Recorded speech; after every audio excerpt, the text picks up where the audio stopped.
Hello and welcome to episode 92 of Jung at Harp. Today we're going to talk about what to do when something makes you crazy. Oh, wait a second. Sorry. I'm going to do something else. I'm also going to record on my computer. Hello and welcome to episode 92 of Jung at Harp. I'm going to stop that. I'm going to start this. Okay, got it. Here we go. Hello and welcome to episode 92 of Jung at Harp. Today we're going to talk about what do you do when something makes you crazy? I'm Deborah Henson-Conant. I'm a composer and a performer, and I'm here with Kathleen Wiley, who is a Jungian psychoanalyst. We both play the harp, and so we call our conversations Jung at Harp. Unlike other podcasts where somebody's telling you what they know about something or how to be an expert at something, this is a conversation. And we are engaging in the art of conversation. And that means that instead of coming up with something we might know something about, we're starting with something we want to know about and then exploring it in conversation with each other and with you. So, Kathleen, right now I'm in a situation where I've committed to something that's actually just making me crazy. It's a program and it's wonderful and I'm learning a lot, but it's impacting all the rest of my life. And I'm starting to see those impacts. For example, raccoons moved into my attic, and instead of actually doing something about it, I just moved into a different room.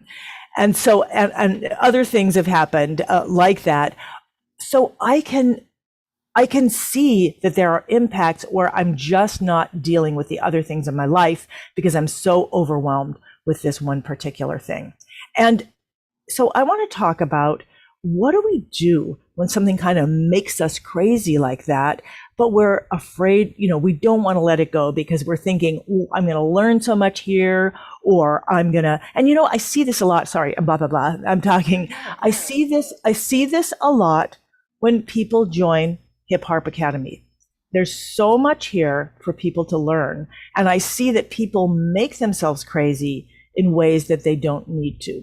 They feel like they need to get everything, when in fact, what's actually going to move their lives forward is to just take one little thing and work with it over and over and over again. And it's like life. There's a cornucopia of things we could learn. And yet what really works is to take one little thing and really integrate it into our lives. Now, maybe I just solved the whole issue here. I don't know. I think you just gave the answer. How do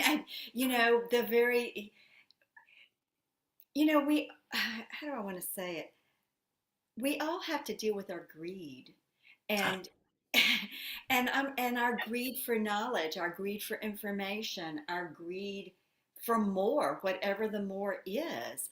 And when we find ourselves in situations that are making us crazy, and for me, what that means is we lose connection to our center, we get pulled outside of ourselves, and we come and get into a state of mind where we can't think. Some people experience crazy as flying all over the place. Other people experience it as disintegration. Other people experience it as a void. People experience it in different ways. But it is that the crazy is the state of disconnection from ourselves and the inability to think. And we get trapped. It can trap us in a relationship. It can trap us in a habit pattern. It can trap us in a job. It can trap us in a way of thinking. Because if we can't think, we aren't able to connect to the possibilities. And so wherever we are, whether it's our life or at the heart, if I get pulled outside of myself when I sit at the heart, then I feel rattled. That's how I experienced it. And when I get rattled, I forget that I can do one note or one chord or an arpeggio here or there, and it adds something to whomever I'm playing with. It's like in the crazy, we don't have access to ourselves and what resources and what we can do. Yeah, and it's really interesting as you were talking. I'm thinking that sometimes that sense of you've got to do this and this and this and this and this all has to happen in order for you to have the freedom that you want to have. And it's really interesting because it often does go with that sense of like you got to do this to get freedom. Where I just lost my train of thought there. Um, there's often I mean, I notice that in the academy, I'm often saying to people, and I've seen this as people have come with their final projects, and a couple of people brought their projects, and they said, what I did was I looked at this whole piece of music that you'd given us to play. I threw out all the parts that looked too hard, and I took the parts that looked fun, and then I added something that I could do already. And these were the projects that had a huge amount of freedom, and they were beautiful, and they really illustrated the person. So let me just say that again, because I'm interested in can I get that kind of freedom? They said I looked at the whole thing, and I took the parts that just looked too hard and I threw them out. I took the parts that looked fun and I did those, and then I took who I naturally am and I created sections out of it. Like one person just played a little part of the melody, threw a whole bunch of other tune apart, and then took the percussion section of the piece and expanded it because that's where she's at home. And so she ended up making a piece that was absolutely spectacular and completely her. Wow. Another person took that same piece of music, took one section where it reminded her of another piece of music and put that other piece of music in there. So each person had taken something I'd given them and made something completely different out of it that worked for them. Now, that definition right there, they made something completely different that worked for them. That, I think, is the definition of freedom, creative freedom. And I can see that right now I am engaging in the opposite of creative freedom, which is here's something I've been given and I think I better do it right. Yeah, and it's interesting because before we started, I was looking up definitions of freedom because, if we're crazy, we aren't really free because, again, we're not connected to ourselves. Right. Even though sometimes when people are quote acting crazy, we think they're free and unconstrained. But Huh. one of the definitions of freedom is the absence of necessity, coercion, or constraint in choice or action. That's from Wow. Merriam-Webster. The absence of necessity, coercion, or constraint. And And another, what I was going to say that coercion so often comes from inside, especially when it's about creative expression. And it's funny because you had suggested, let's talk about freedom today, and I was like, no, let's talk about being crazy. Uh, and I'm seeing how it kind of is always going to lead back to taking responsibility for our own freedom. yes, yes. I mean, you know,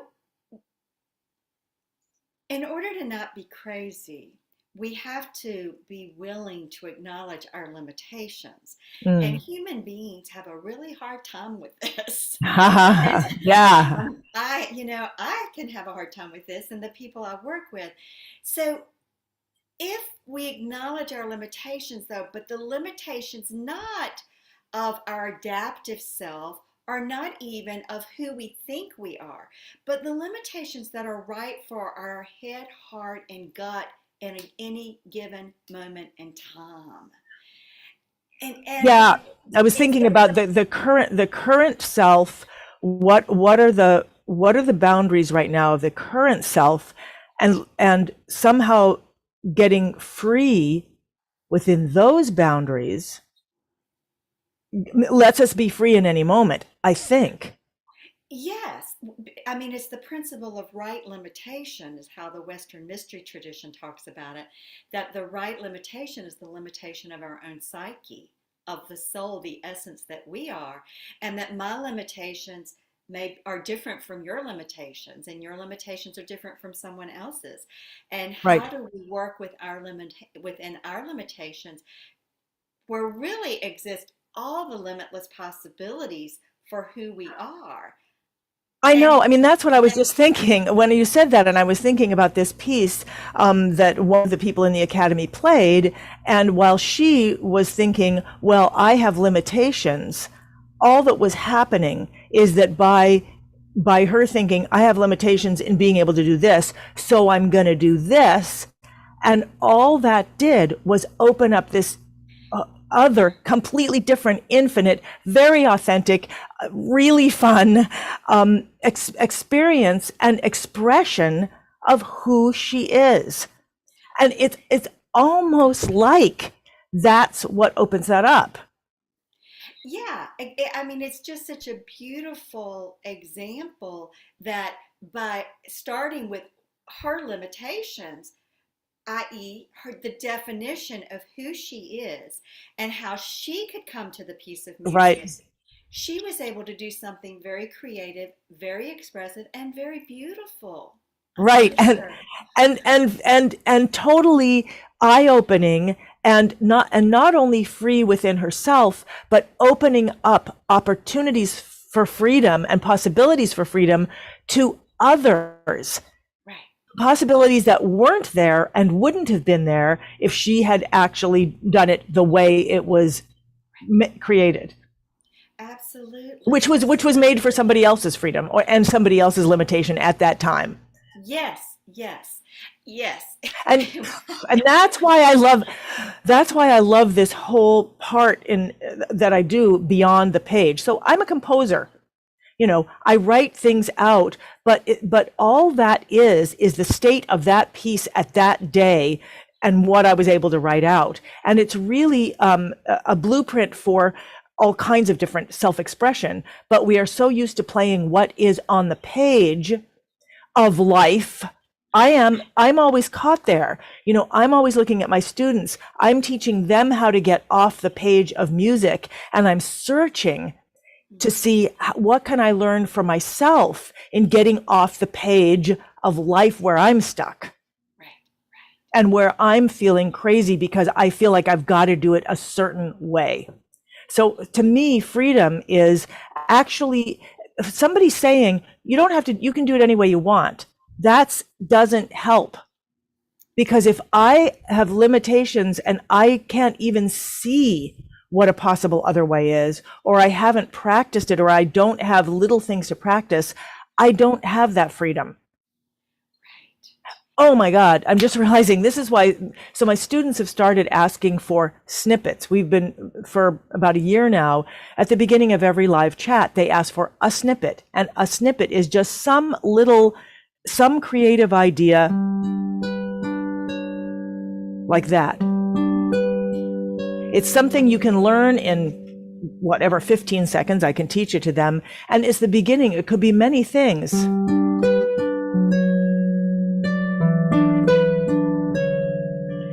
If you start applying other ideas like, oh, okay, take that and change the bass note or spin a melody off the top. You can take two compositional ideas, apply them to something very simple,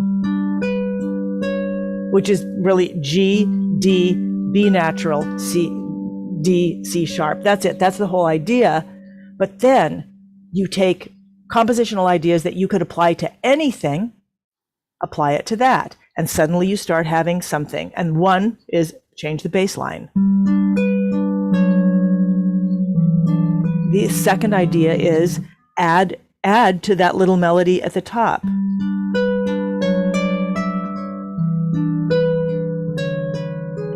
And so, or whatever that is. And suddenly you start having music. So what am I saying here? Kathleen, help. What am I saying? Well, but I think what you're saying that's applicable not just in music but in our life is we have to start with this snippet that speaks to us in the moment of where we are and then work from that snippet. You know, the root of the word discipline is disciple. And for me, as an analytical psychology, that means being a disciple unto yourself, Mm. being a disciple until the largesse, the divine essence that is uniquely you. It's not about being disciplined and following everybody else's path and everybody else's journey. In fact, I saw a quote on Instagram, and it was attributed to Jung, but I think it actually came from Joseph Campbell, based on, because I couldn't find it in Jung, and so I asked, what was the reference, and a couple of people came back and said I think it was Joseph Campbell, but it basically said if the journey is easy, then it's probably not your path. Or if no, I'm sorry, it said if you know the next step, then you're probably not on your path. You're following someone else's. So, Aha, right. and I always say to people who work with me, and when people join my online sacred circles, or people over the years who hear me present and teach, I always say, the only teacher worth following is the inner teacher. You know, I can give you information, but all of what I'm telling you is about pointing you to listen within. And I believe that that's the heart of what individuation means. It means to become the unique self you are. And we can really get ourselves sidetracked by thinking that someone else's version or notion or ideas or plan or program about how that's supposed to happen should be ours. And if we don't fit it, if it isn't working for us, then something's wrong with us.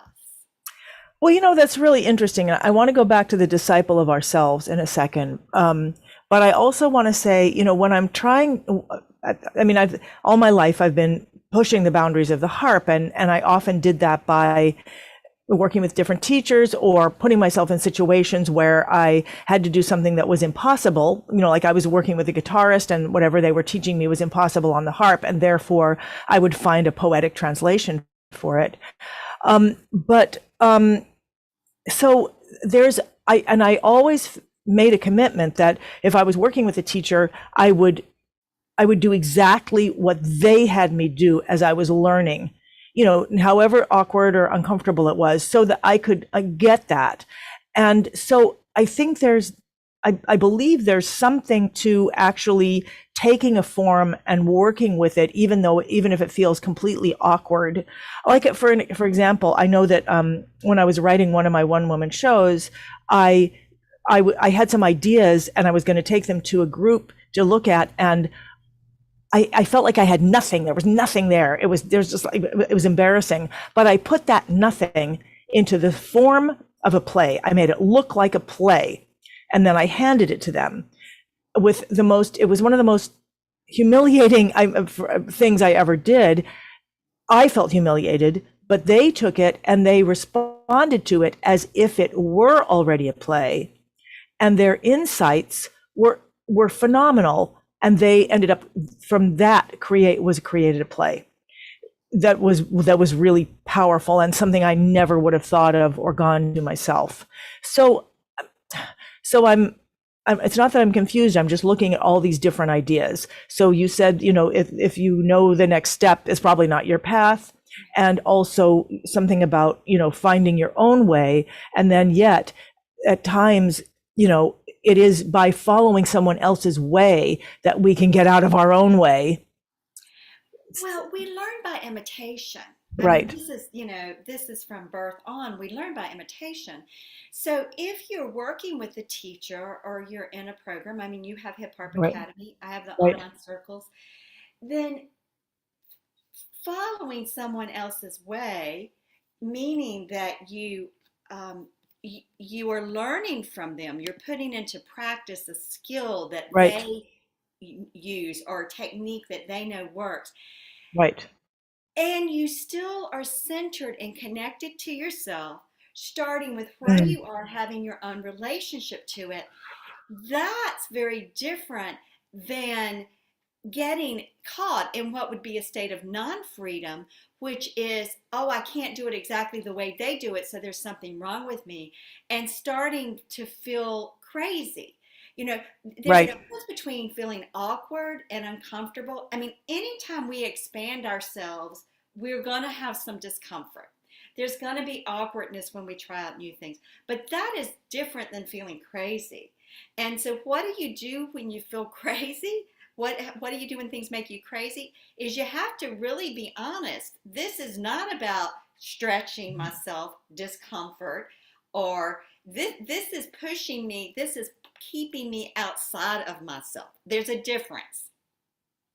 I hear what you're saying, and Yeah. I'm realizing there's something really important here. I mean, there always is in everything you say, but that we often conflate or combine things that, and there's two different things here. One is the stretching and the opening of a mind and the opportunity and the playing in a different way, and the other is that I think for me, because I come from a background of trauma, and that's where I kind of go to, that Hmm.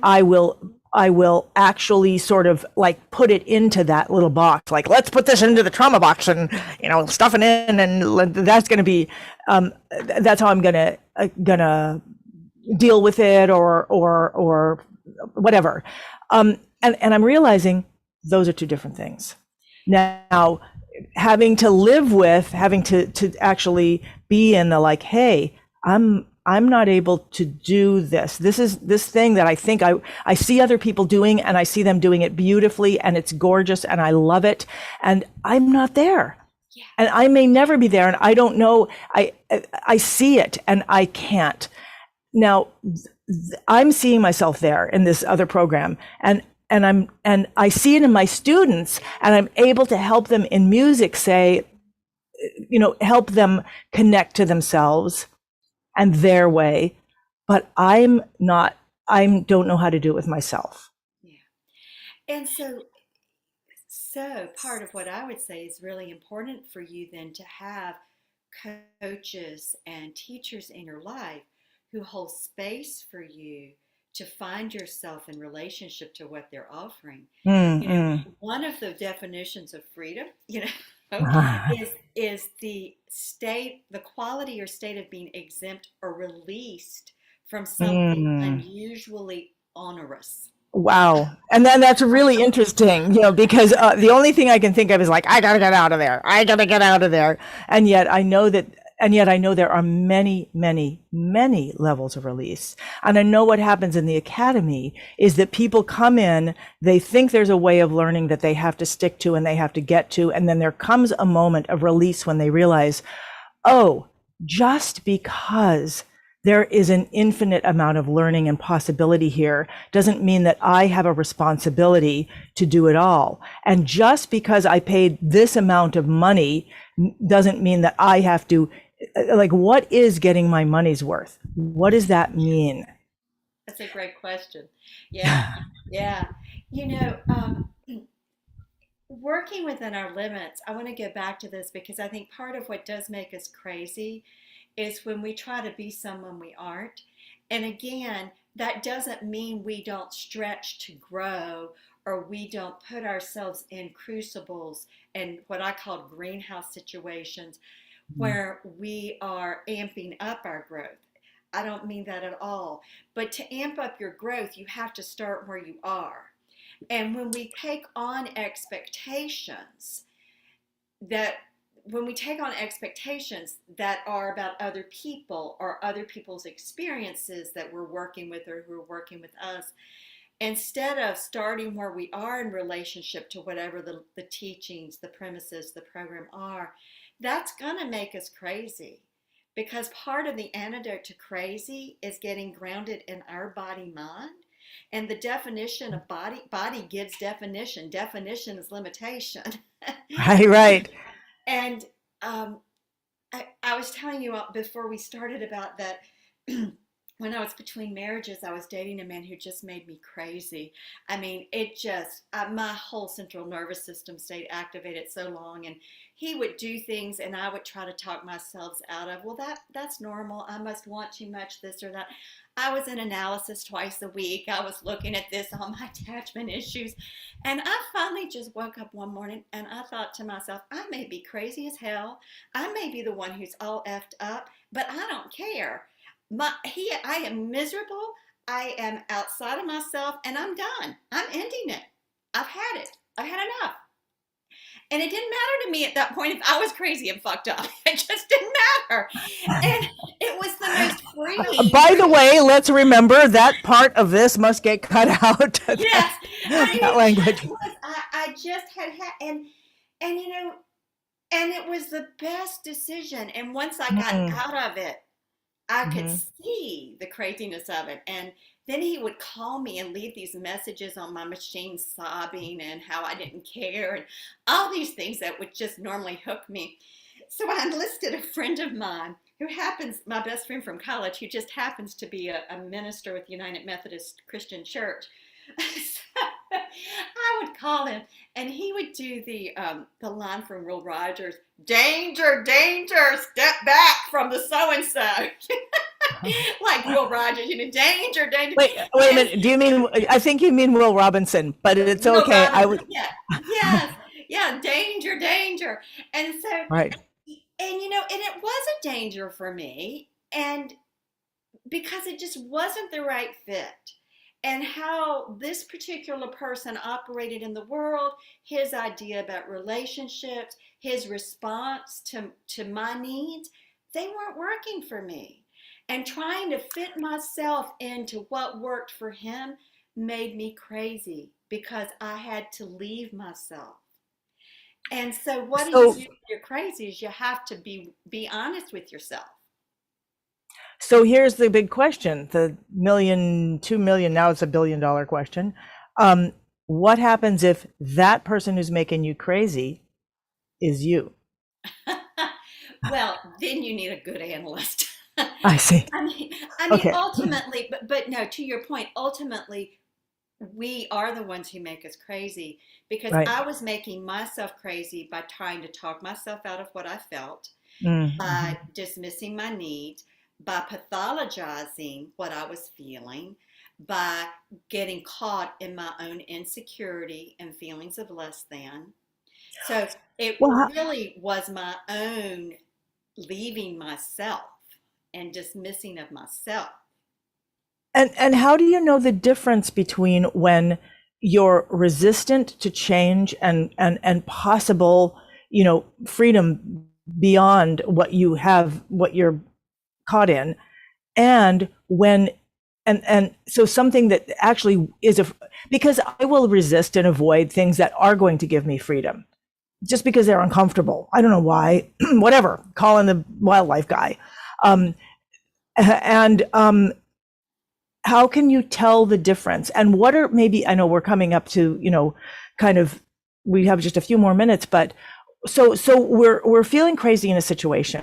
Sometimes it's just that we're making a demand on ourselves within that situation that is unreasonable. And it could be really, because I see students do that all the time. They have to do everything and they have to do it right and they have to keep all the notes. When that is, there's nothing in the academy that says that it's always the opposite of that.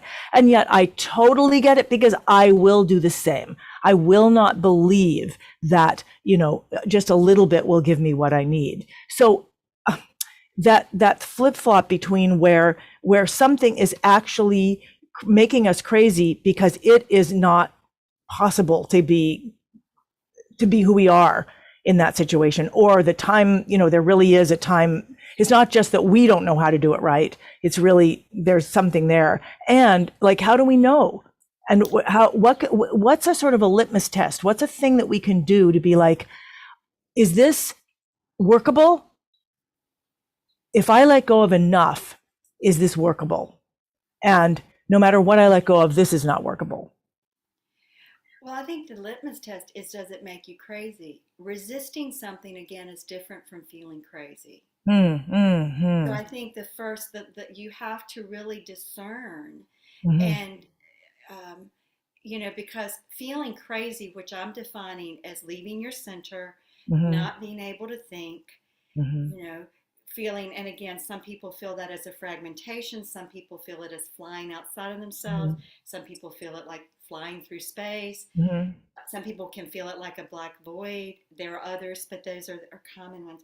If something is making you crazy, that's different than, oh, I don't want to call the wildlife guy now. Going in the other room. I mean, those are different feeling states. So the first thing that has to happen is discernment. And most people know what it feels like to be crazy. And most people then can begin to, if they stop and let themselves register that consciously, then they can start to compare other situations to that and say, okay, this isn't making me crazy, but this is triggering this insecurity that I'm not enough, and then I go into overwhelm, and this is how I can respond to that. The problem when we're in the crazy state is we don't have access to ourselves to respond to it. You know, it's really interesting as you were saying that, I was realizing that there is a place where we can say, this is what I'm offering. Mm-hmm. You know, this is what I'm offering to this situation. I'm offering this amount of time and this amount of focus at the level I am. You know, it would be great if I was at another level, if I was more organized, or if I was more this or whatever, had more that.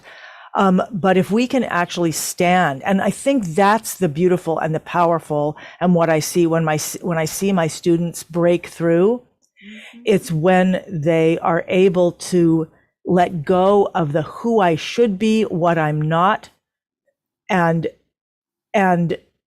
in the academy, it's easier because there is no demand. I mean, it's really, there's a constant reinforcement, and you get to see other people do it. So it's really like letting go of that thing in yourself. But out in the outside world, there can seem to be demands for a certain amount of time or doing something in a certain way.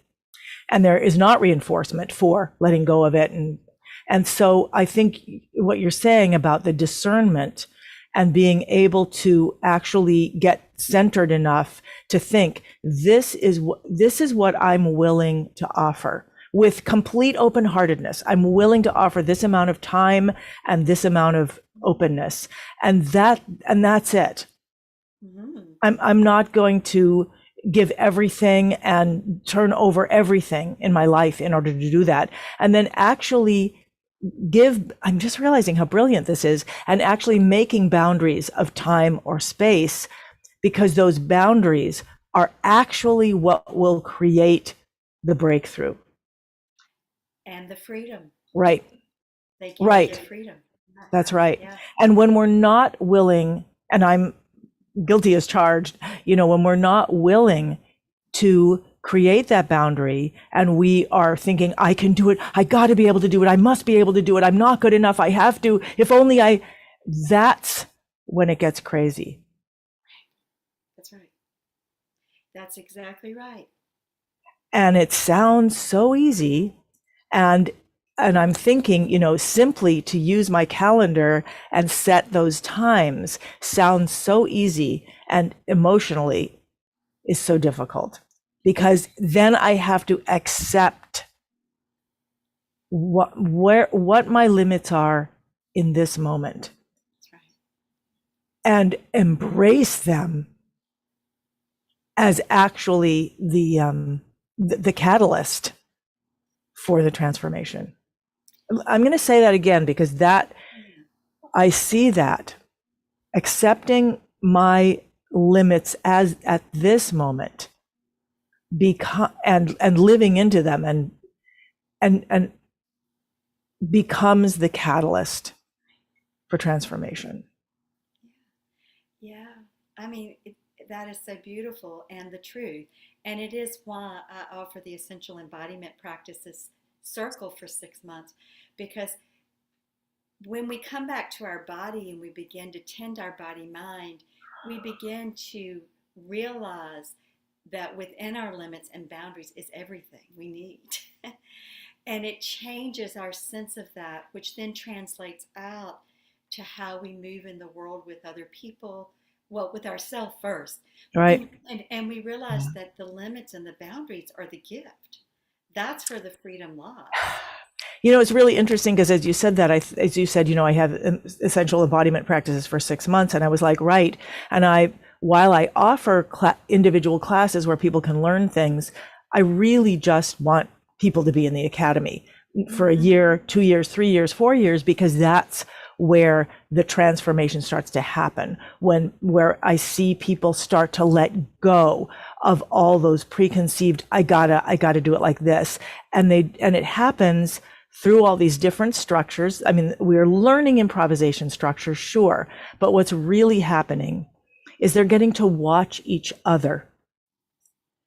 As the sharing happens, we get to see each other letting go. We get to admire, and because I'm always teaching people, whenever you're watching somebody else, look for the gift that is there for you. Get out of criticism, get out of anything, get out of, thinking good, bad, better than me, worse than me, whatever. That's irrelevant. There's a gift in every single share, and that gift is for you alone. I mean, and for each person alone. And this time of actually being able to have those conversations, like you're talking about in your, your 6-month program or my year-long program, that within those limitations is how we begin to find that freedom from the crazy that we bring with us. Yes, yes, yes. And so we don't have to try and talk ourselves out of what is our real experience. And that's another part of what do you do when you feel crazy is you don't try to talk yourself out of it, but you look to really see what's going on. And you listen deeply in your own body, mind, Right. to all of what's at work there. And ultimately, like in this relationship I ended, it was the best thing to do. And I look back now and think, how in the God, why couldn't I have done it earlier? Right. But it is that place of letting myself just honor. This is who I am. Good, bad, ugly, whatever. And that makes the difference. That makes the difference. Whether it's that's really, right. Honoring who we actually are now, rather than who I should be and how can I get there. Yes. Even though, this is what we're talking about that expansion. But what I hear us talking about today is that when we feel crazy, that's when to really come in and start creating boundaries in which we can flourish. Easier said than done. That's what we're each working on with people. Right. That's right. I certainly feel calmer. I know we need to end. Yeah. And thank you, Kathleen. It's always so fascinating to me how we can just come with a subject and explore it from each of our experience and find new resonance in it. Yes. And but it's been their way from the beginning. So thank you. And thank you to everybody who's been part of this conversation. And it's always wonderful to hear what your takeaways are, what resonates for you and how that blooms in your mind and in your artistry. So thank you, Kathleen. And I look forward to seeing you again next week. Okay. And thank you, everybody who's joined us. I'll see you again next week on Jung